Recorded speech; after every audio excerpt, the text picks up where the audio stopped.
Estamos de regreso en la primera emisión de Imer Noticias. Este septiembre se lleva a cabo una de las campañas que ya se pueden considerar tradicionales de parte del gobierno mexicano.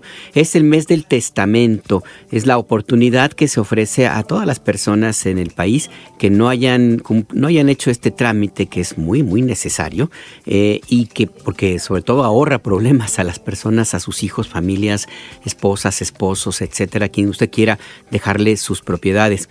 Bueno, este mes del testamento se lleva a cabo en estos días, y para conocer detalles, para saber cómo se le hace, qué es lo que tiene uno que proceder y dónde, cómo, cuánto cuesta, etcétera, platicamos en este momento con el notario 50 de Ciudad de México, el notario número 50, Julio César Asprón Ortiz. Abogado, notario, buenos días, gracias por esta conversación. Le saluda Alberto Nájar. Alberto, buenos días a ti y a todo tu auditorio. Muchas gracias por esta oportunidad. Muchas gracias a usted, notario. Tenemos muchas preguntas. Una de ellas es, ¿cuándo termina este mes del testamento y en qué consiste la campaña? Sí, mira, como bien comentabas hace un momento, esta campaña Septiembre Mes del Testamento ya es una campaña de tradición, porque este es el 22º año en el que se lleva a cabo la campaña. Esta es una campaña que organiza conjuntamente el gobierno federal y el notariado de todo el país. Esto quiere decir que los beneficios que se dan durante septiembre son aplicables en todo el país. Principalmente los beneficios que existen durante esta campaña es, por un lado, la reducción de más del 50% en el costo del testamento, y muchas notarías incluso abren sus puertas durante sábados para aquellas personas que durante el transcurso de la semana no pueden acudir al notario. Entonces, lo que se busca con esta campaña es incentivar a la población para que otorgue su testamento, que también lo mencionabas, es un documento muy importante, y lamentablemente en las últimas encuestas que se han realizado a nivel nacional, solamente entre el 6 y el 7% de la población tiene realizado su testamento. En la Ciudad de México tenemos este porcentaje del 20%, es la entidad federativa con el porcentaje más alto, pero sigue siendo un porcentaje muy bajo. Lo que se necesita para otorgar su testamento, pues es algo muy sencillo. Tienen que tener 1 hora de su tiempo y acercarse con cualquier notario del país, con una identificación, y con eso es suficiente. Van a platicar con el notario cuál es su intención, el notario va a redactar el testamento y lo van a firmar. Es un trámite muy sencillo. ¿Se tienen que llevar, notario, documentos, no sé, pensando en que alguien quiere dejarle su casa, un departamento, un coche o algo a su hija, hijo o su esposa? ¿Tienen que llevar los documentos de propiedad, la escritura, etcétera, para que se anoten los datos en el testamento? No es necesario. Para hacer el testamento basta con que el testador le manifieste al notario qué quiere que pasen con sus bienes, y con eso es suficiente. En algunas ocasiones será recomendable que sí lleven estos documentos para poderlos señalar exactamente igual que como constan en las escrituras o en demás documentos, pero no es necesario que los lleven. Ahora, un tema que también de pronto aparece es el caso, por ejemplo, de las cuentas bancarias o la Afore, por ejemplo, pero pensemos en cuentas bancarias. ¿Se puede también heredar la potestad de tener el acceso o de utilizar o de beneficiarse de las cuentas bancarias, por ejemplo, notario? Sí, en el testamento se puede incluir todo el patrimonio de la persona, entre ello está incluido las cuentas bancarias, inversiones en casa de bolsa, etcétera. En estos casos, lo recomendable es que lo que diga el testamento sea idéntico a lo que se señala con las instituciones financieras. Como ustedes saben, cuando se abre una cuenta de banco, por ejemplo, el banco pide que se nombren beneficiarios de esa cuenta. El banco normalmente entrega el dinero al que esté nombrado como beneficiario en sus contratos. Entonces, lo ideal es que lo que esté señalado en el banco como beneficiario coincida con lo que señalan en su testamento. Si no señalan nada en el contrato con el banco, entonces el banco le va a entregar el dinero a quien aparezca nombrado en el testamento. Mm.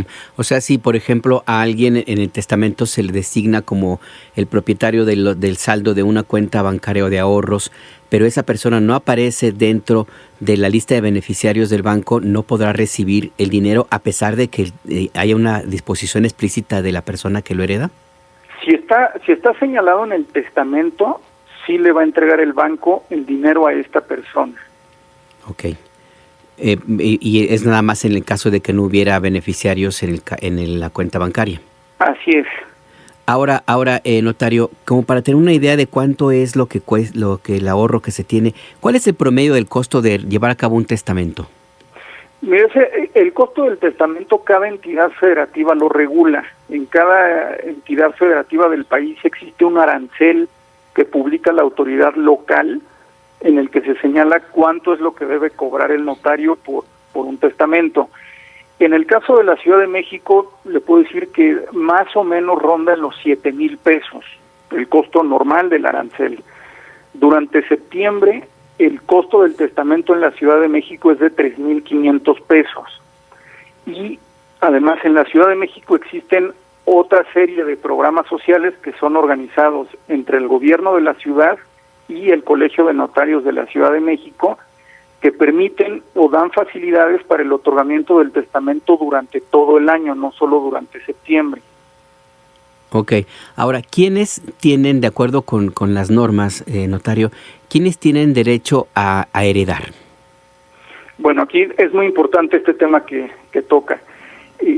En principio, si la persona otorga un testamento, puede nombrar a quien quiera como su beneficiario. No existe en México una obligación de dejar una parte del patrimonio o tener que dejar ciertos bienes a ciertas personas. En México se puede elegir libremente a quién le dejamos nuestro patrimonio. En el caso de que la persona muera sin haber otorgado testamento, entonces la ley es la que establece quién va a heredar. En cada entidad federativa se regula quién va a heredar. En el caso de la Ciudad de México, heredan los descendientes, el cónyuge, el concubino o conviviente, los ascendientes y los colaterales, dependiendo, hay una serie de circunstancias que establecen quién es el que tiene mejor derecho a heredar. Lo importante es que si no quieren que apliquen las reglas establecidas en la ley, que muchas veces no coinciden con la voluntad que tenemos, lo que hay que hacer es acudir con su notario y otorgar su testamento. Esto se lo comento, abogado, porque puede parecer un tema de broma, pero sí se dan casos de gente que dice con toda claridad y con una convicción de que le va a heredar a su mascota, por ejemplo. Eso es una cuestión más de, no sé cómo legalmente es imposible, ¿no? ¿O sí se puede? Es imposible, es imposible. El único requisito es que el heredero nombrado sea persona. La persona es un concepto jurídico donde no, por ejemplo, las mascotas no están consideradas como personas dentro del mundo jurídico. Claro. Ahora, abogado, para que también tengamos más conciencia de la importancia de realizar este trámite, ¿cuáles son los problemas, no sé si llamarle típicos, pero más frecuentes, cuando no hay un testamento y existen bienes que se deben repartir o heredar? Sí, mire, aquí el testamento tiene dos grandes ventajas o dos grandes beneficios. El primero es lo que ya platicábamos, determinar quiénes van a ser nuestros beneficiarios. Si no hacemos testamento, la ley va a señalar quiénes son. Y el segundo beneficio es que si tenemos hijos menores de edad, podemos nombrar un tutor en el testamento. El tutor va a ser la persona encargada de vigilar el cuidado de la persona y de los bienes de nuestros hijos durante su minoría de edad cuando falten los dos padres. Entonces, a su pregunta, ¿qué es lo que pasa cuando no se otorga un testamento? Primero, la familia normalmente no tiene claridad, no tiene certeza jurídica de qué va a pasar con los bienes que dejó la herencia, es decir, a quién se van a transmitir, y normalmente ahí es donde empiezan todos los conflictos en las familias. Además, teniendo un testamento, como tenemos certeza jurídica, va a ahorrar a la familia trámites, van a ahorrarle litigios, y se disminuyen los costos en los trámites que tienen que hacer para regularizar las propiedades. El otro punto es, si no hacemos testamento, los hijos menores de edad, lo que establece la ley es que se quedan al cuidado de los abuelos, pero un juez va a determinar si son los abuelos paternos o los maternos. Para evitar llegar a esas instancias, en el testamento se puede decidir libremente quién se va a quedar con el cuidado de los hijos. Exactamente, como también para darnos una idea del tema de la importancia de llevar a cabo este testamento, ¿cuánto dura más o menos un juicio por una herencia, abogado?